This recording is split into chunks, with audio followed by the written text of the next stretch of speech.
underneath, almost everywhere in this area, you're going to find the same neighborhood from the Second Temple period.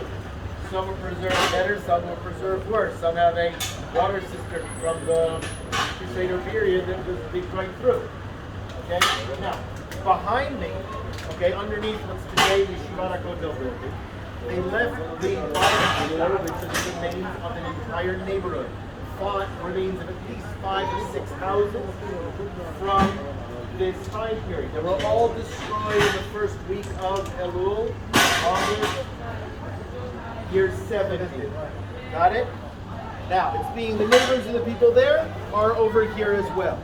And that's why they call it the Herodian quarter. Now, we said it's destroyed when? In year 70. So why do they call it Herodian? Because the houses, including Beit Kashos, were built during the Herodian period. Even though this neighborhood had been occupied since the Hasmoneans, even before, for some reason under Herod, this entire area went on urban renewal. They rebuilt all the houses. And these weren't just normal houses. They weren't houses of common people. They were beautifully designed with the latest Roman styles that had just been made stylish in Rome a few years behind.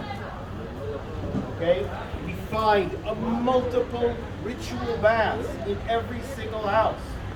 How many ritual baths do you think people would have in a private house? None. If you're a lucky one. But we're talking about here 3 or 4 in one house. We find very, very wealthy things, not both the decorations, jars, pottery. What does this show us? These are the upper class. Upper class, ritual baths near the temple. Assume these were the priests. The largest house they assume was the high priest. Ben Patros is one of their neighbors. Got it? Okay? And it all starts around the Herodian period. And as I said, all the different things we're going to see will piece together to be part of the answer of my question. What was my question? Why the Holos? No, not the Bolinos. The Bolinos would be something else. Why did the Romans destroy the city? What were the reasons behind both the destruction of Jerusalem, the rebellion, and the destruction of the temple? Which one is a slightly different answer? Okay, so it's unfortunate that you're not able to see it. I can send you a few pictures of it. There are a few things that you really only can understand when you see them. They found a picture of a menorah. There are very few pictures of menorahs etched on the plaster on the wall, maybe even like a schematic drawing of the altar and the showbread table. So it definitely has other things that relate to the priests, maybe even the families of priests, understand that there were priests that were permanently in Jerusalem, a high priestly family and some of the very, very important families. But the way the priests worked, at least in the last of the Second Temple period, they did shifts. Every week, a different family had a shift. There were 24 families that would rotate the year. Okay? And these priestly families were remembered as these families many generations after the temple was destroyed. It was one of the ways in the synagogue they used to remember them to say, this is the week of the family of Abidah. This is the week. This goes out through the Byzantine period. Eventually, these were forgotten. There's the one place, by the way, for one kina, there's one lamentation we say on in the 9th of Av, which remembers this. Yeah. So we can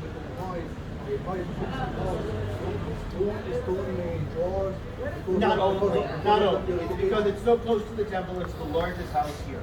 Now, there's one building that's even larger, and that was right over here. We didn't really excavate the whole thing because it was underneath buildings.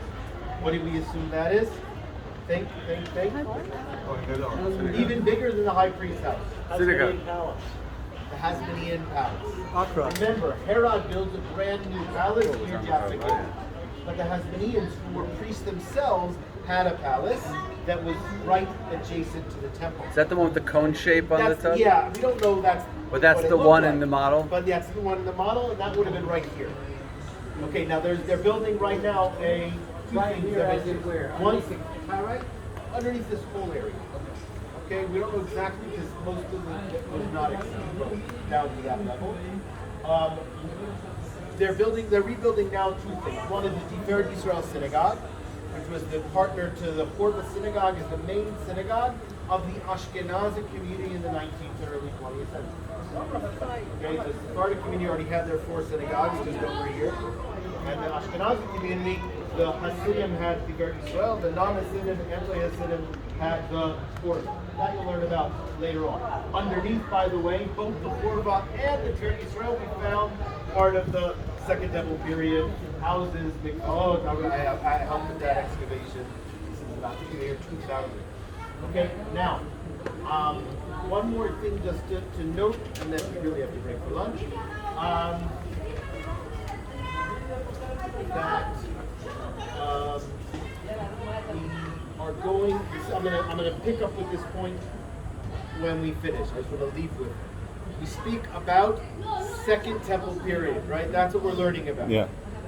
Think about it. Almost everything you've seen so far that we've called Second Temple period is from Herod till the end. Think about it. Almost everything. Until about 37, 40, and we didn't really start building until 25, 30, Masada a little bit earlier, whatever. Which creates a little bit of a distortion. I'm going to try to clarify that. Okay, so that's the point where we're going to pick up. And I want people to be clear with the chronology because it can be a little bit confusing. Okay, so our objective when we meet back after lunch is to learn about the main sites of the Second Temple period in the city of David, to clarify the topography and shape of the city and how it grew during the Second Temple period, okay, and to answer the questions about the destruction.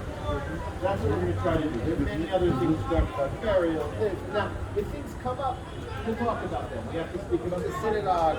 We'll talk about synagogues in general. Right now, we'll break. We're not going to meet at